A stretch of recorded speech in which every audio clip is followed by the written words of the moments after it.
Friends, അപ്പോൾ നമുക്ക് computer അല്ലെങ്കിൽ ലാപ്ടോപ്പ് സിസ്റ്റത്തിലെ ഹാർഡ് ഡിസ്കിൻ്റെ അഥവാ SSDയുടെ കപ്പാസിറ്റി നോക്കാനുള്ളൊരു ടൂളാണ് ഞാൻ പറയുന്നത്.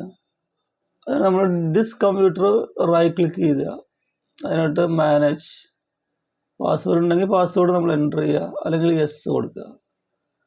പിന്നെ അതിനകത്ത് കമ്പ്യൂട്ടർ മാനേജ്മെൻറ്റ് എന്ന് പറഞ്ഞൊരു ഓപ്ഷൻ കിട്ടും.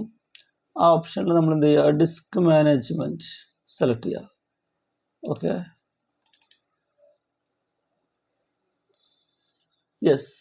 അപ്പോൾ നെക്സ്റ്റ് ഒരു വിൻഡോ ഓപ്പൺ ആവും. അതിലിപ്പോൾ ലോക്കൽ ഡിസ്ക്, അതിൽ ബേസിക് ഡിസ്ക് 75.54 GB, അതുപോലെ വിൻഡോസ് 7 ഇൻസ്റ്റാൾ ചെയ്തൊരു ഫോൾഡർ, ഒരു ഡ്രൈവ് കാണുന്നുണ്ട്. അപ്പോൾ ഇതിന് ടോട്ടൽ കപ്പാസിറ്റി പറയുമ്പോൾ ഇത് ചെറിയ ഹാർഡ് ഡിസ്ക്കാണ്, 80 GB അവൈലബിൾ ആയ ഒരു ഹാർഡ് ഡിസ്ക്കാണ്. ഓക്കെ, അപ്പോൾ ഇതുപോലെ നമുക്ക് കമ്പ്യൂട്ടർ ഹാർഡ് ഡിസ്കിൻ്റെ അല്ലെങ്കിൽ SSDയുടെ കപ്പാസിറ്റി കാണാനുള്ളൊരു കമാൻഡ് അല്ലെങ്കിൽ ഒരു ടൂൾ ഒരിക്കൽ കൂടി പറയാം.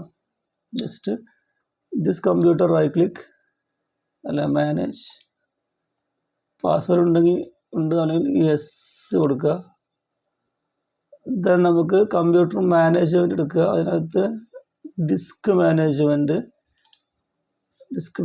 ഓക്കെ, ദെൻ റൈറ്റ് സൈഡിൽ ഡി ഡ്രൈവ് എന്ന് വരുന്നുണ്ട്, സിമ്പിൾ ബേസിക് ഡിസ്ക്, അതുപോലെ basic 75.54 GB, that is 80 GB hard disk. 2 partitions നമുക്കിവിടെ അവൈലബിൾ ആണ്. അപ്പോൾ ഇങ്ങനെയാണ് കമ്പ്യൂട്ടർ സിസ്റ്റത്തിലെ ലാപ്ടോപ്പ് സിസ്റ്റത്തിലെ ഹാർഡ് ഡിസ്ക് അഥവാ SSDയുടെ കപ്പാസിറ്റി കാണാനുള്ളൊരു tool. Okay, thank you for watching my channel. Thank U.